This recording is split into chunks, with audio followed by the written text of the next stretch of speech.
Okay, hi, this is Elliot Fishman, and welcome to our monthly quiz. It's that third Thursday of the month, which today is on the 15th. And so I have a dozen cases for you. I hope you like them. Some really good cases. Here we go. First case. Patient has an acute abdomen with a drop in hemoglobin. And what you can see is the patient has a large mass in the liver and there's fluid, which is blood around the liver and around the spleen. And when you look at the MIP images, you see that bright thing in the center, which some people might confuse with calcification, is actually a site of active bleed. There's bleeding in the left lobe of the liver, and when you look at it, it looks like a solid mass. So we're dealing with a mass that's bleeding. What masses bleed in the liver without trauma, like a biopsy or an MVA? Well, the first thing you think about is hepatoma. Then you think about hepatic adenomas, then usually metastatic disease. Unusual things to believe would be a hemangioma or FNH, but that's just not going to happen. And here you see a large mass. It could be a hepatoma, but I don't see a lot of neovascularity, and I don't see a cirrhotic liver. Hepatic adenoma is a thought, and you can have large hepatic adenomas. When you look at the lesion, very impressive on the coronal views, the size of the lesion as well as the active bleed, and you can see that the blood tracks down into the pelvis. And what was this? It was metastatic melanoma. So spontaneous bleed in the liver, think hepatoma, hepatic adenoma, then think metastatic disease, and metastatic melanoma is one of those cases.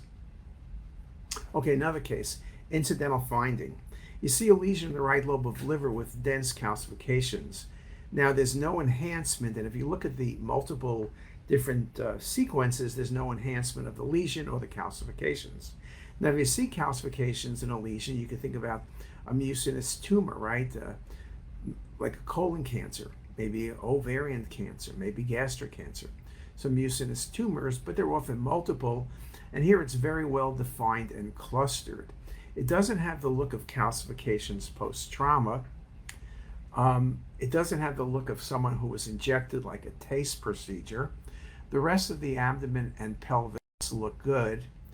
And what this was a sclerosed hemangioma or sclerosing hemangioma.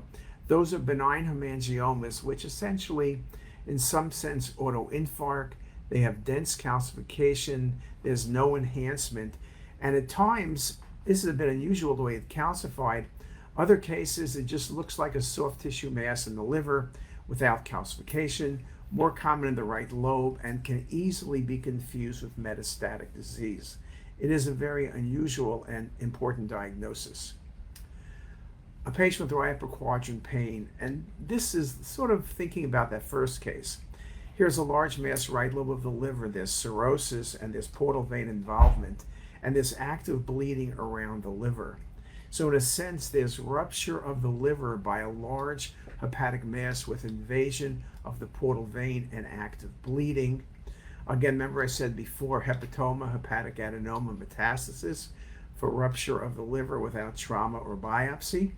And here we have a cirrhotic liver. We have neovascularity, very nicely shown here.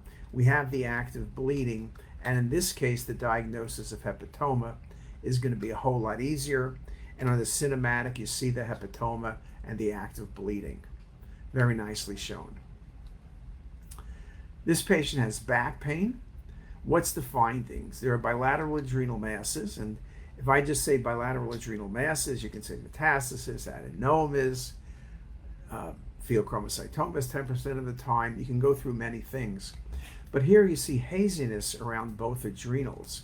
Now, if the patient was in an MVA, you could have a bleed, but that's usually one adrenal, the right adrenal, not both adrenals, usually associated with other organ injuries. You don't see any blood in the abdomen. It's just this haziness around both adrenal glands. And this is a classic example of adrenal bleed. What gives you bilateral adrenal bleed?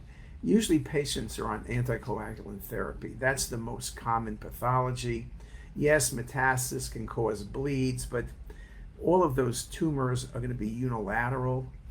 Here it is nicely on the coronal view, and again on the delayed phase imaging, showing you the stranding You can see it on the cinematic view, very nicely shown, the patient's active bleed.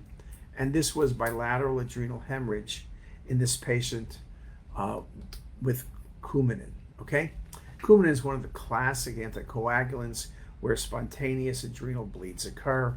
Remember, when you have bilateral adrenal bleeds, it's a medical emergency because this patient could go in Addisonian crisis.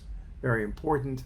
And here's just a list of some of the things that cause adrenal hemorrhage. As I mentioned, trauma, anticoagulant therapy like this case, stress, antiphospholipid syndrome, and tumors can bleed, but again, that's going to be unilateral.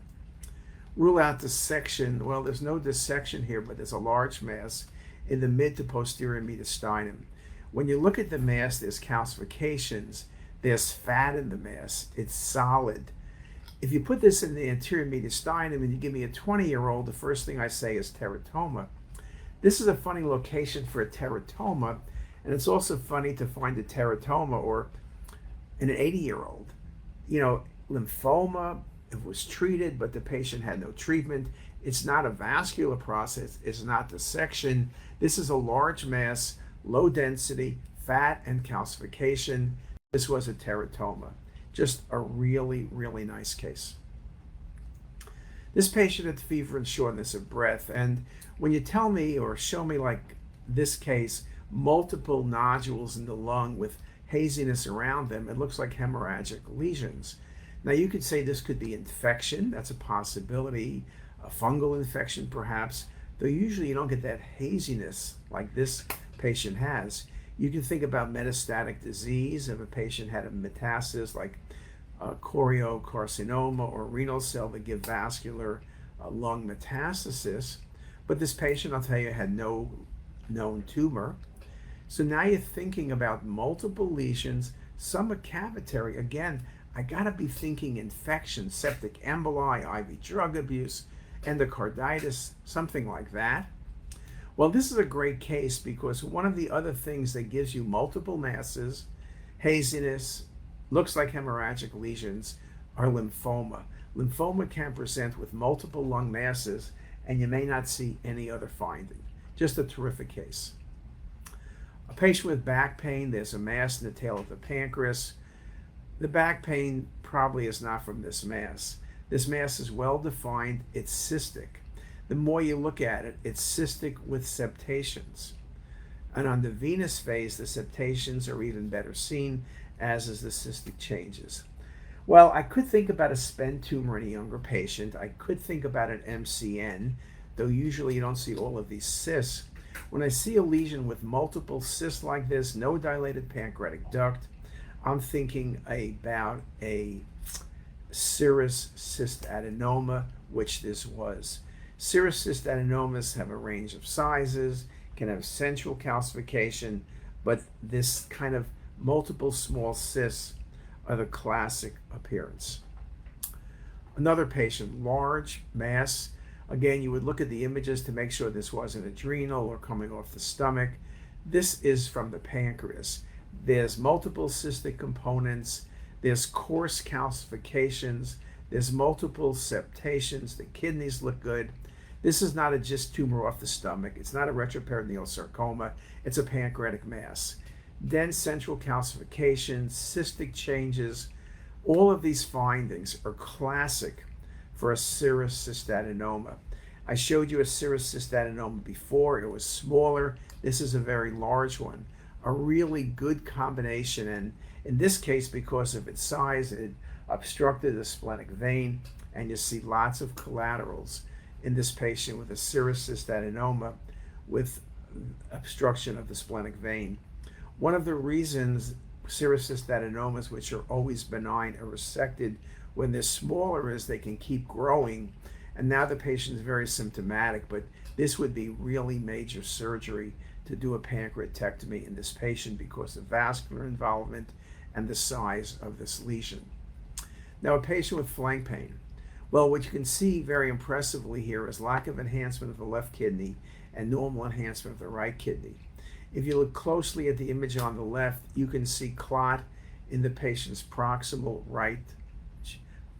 left renal artery. You can see there is some flow to the lower pole of the kidney, likely from an accessory vessel. But what you're talking about here is renal artery occlusion or near occlusion with infarction of the left kidney. The right kidney looks great.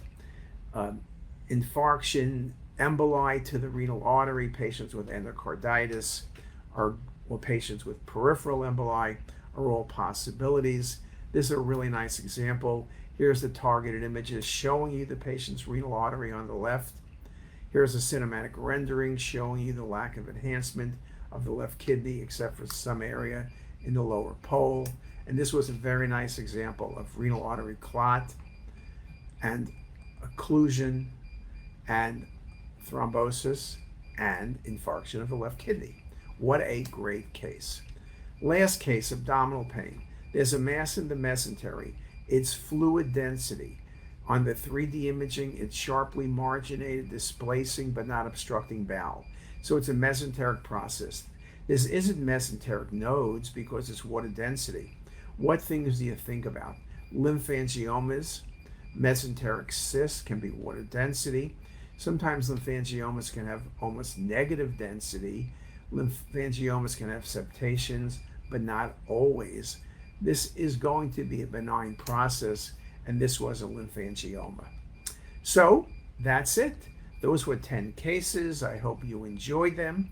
I hope you learned something, and I hope you have a great day. And with that, that's the end of the Thursday quiz, May 2025. Have a good day, everybody.